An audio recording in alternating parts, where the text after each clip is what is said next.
this station, we're going to do some vocab and context practice. So you'll watch the video, listen to the sentence, and then you'll choose using some context clues what you believe to be the best word for the targeted vocab word in each sentence. So let's give it a try. Okay, so here's our first practice. People considered Martha to be ostentatious.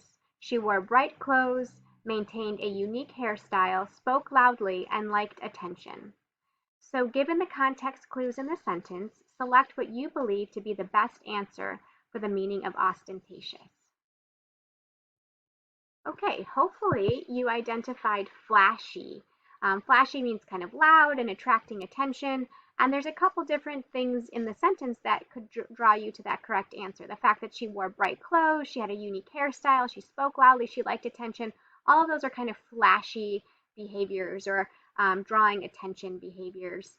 None of the other ones really fit the context because none of them relate to this kind of description that follows the word ostentatious. Practice number 2. The soldier was intrepid in battle, but the private next to him was a coward. Intrepid most nearly means A, irresponsible, B, fearless, C, overwhelmed, or D, dangerous. Okay, hopefully you're able to figure out that intrepid means B, fearless. This is a compare-contrast sentence. The soldier was intrepid in battle, so it gives us a little bit of setting information, but the private next to him was a coward. So that word but tells us that it's a contrasting sentence, so intrepid must mean the opposite of coward. We know coward means to be afraid, to be fearful, so intrepid means the opposite, fearless, not having fear. Some of the other words might make sense for being in battle, but that doesn't make sense as being compared to the private next to him. All right, practice number 3. Diane tried to cajole her father into letting her drive the family car, but he would not be swayed. Cajole most nearly means A, bully, B, force, C, wonder, or D, understand. Okay, correct answer is B, force. So hopefully you're able to figure out that cajole is related to force for a couple of things. One, it tells that her father is kind of, she wants her father to let her drive. So bully doesn't probably make too much sense because you're not going to bully your father. And the opposite is, but he would not be swayed. So swayed means like to be persuaded to do something. So cajole is kind of like force someone, kind of nudge them into something, but she was unable to do that for her father.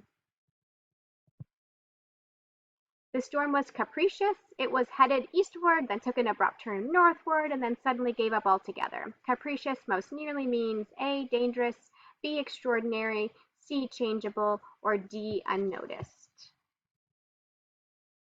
Okay, correct answer is C, changeable, means constantly changing, and capricious has to do with the storm kind of changing directions all the time, and it uses words like abrupt and sudden, and it kind of has all these different things that the storm was going through. So all of those relate to kind of being constantly changing. Even though the storm was dangerous, that's not what the sentence was kind of conveying with its description there. All right, practice number 5.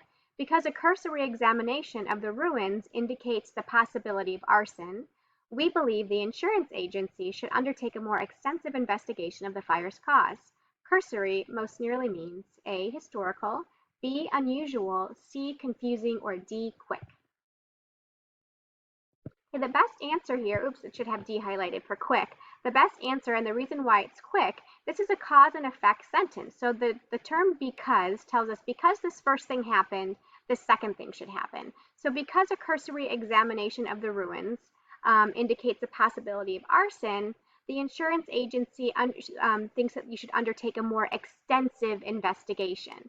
So because that cursory or short or quick examination said maybe there was arson or fire, someone setting fire, then we should do this more extensive thing. So it's like following up with something more extensive. So compared to more extensive, cursory means quick. Number 6, in his speech, the president will extol the astronauts, calling them the pioneers of the space age. Extol most nearly means praise, challenge, discuss, or ignore. Okay, correct answer should be A, praise. One clue was just that it was presidents talking about astronauts. A president probably won't say negative thing about astronauts. The other clue was that he's calling them the pioneers of the space age, which is really complimentary, right? That's a really high level thing to say. So praise is the best answer for extol. Number 7, he was assiduous working at the task for weeks before he felt satisfied with his results. Assiduous most nearly means A, inconsistent, B, hardworking, C, exhausted, or D, confused. Best answer is B, hardworking. Exhausted might make sense because he was working for weeks, but the fact that he was working before he was satisfied with his results shows that he's really hardworking. He's really kind of persistent and thorough and pushing through, meticulous in the task. So the better answer is hardworking because that sentence isn't really emphasizing how exhausted he was, but more how he was really committed to getting good results. So that relates more to hardworking. Lastly, number 8, she was a gregarious toddler, always surrounded by people and talking to anyone who would listen. Gregarious most nearly means A, moody, B, hilarious, C, social, or D, bright. All right, the correct answer should be C, social.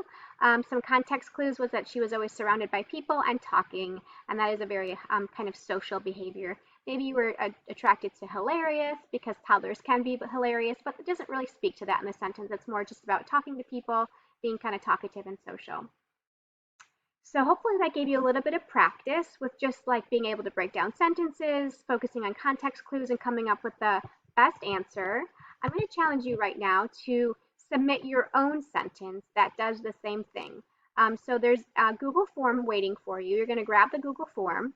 You're going to go to the website at the top of the form, so you can just copy and paste it right there from the form.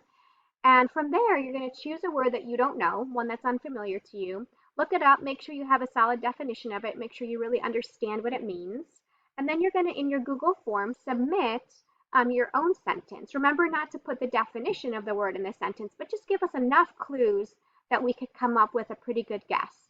And we'll use these sentences to challenge your classmates on a later activity. So make sure they're really high quality sentences so that we can use them. Again, make sure that you have enough context so that somebody could guess the meaning of this unknown word, but don't actually put the definition in because then it's not really a challenge.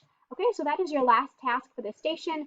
Go to the website provided, pick a word that is new and unfamiliar to you, and create your own sentence, submitting it here in this Google form.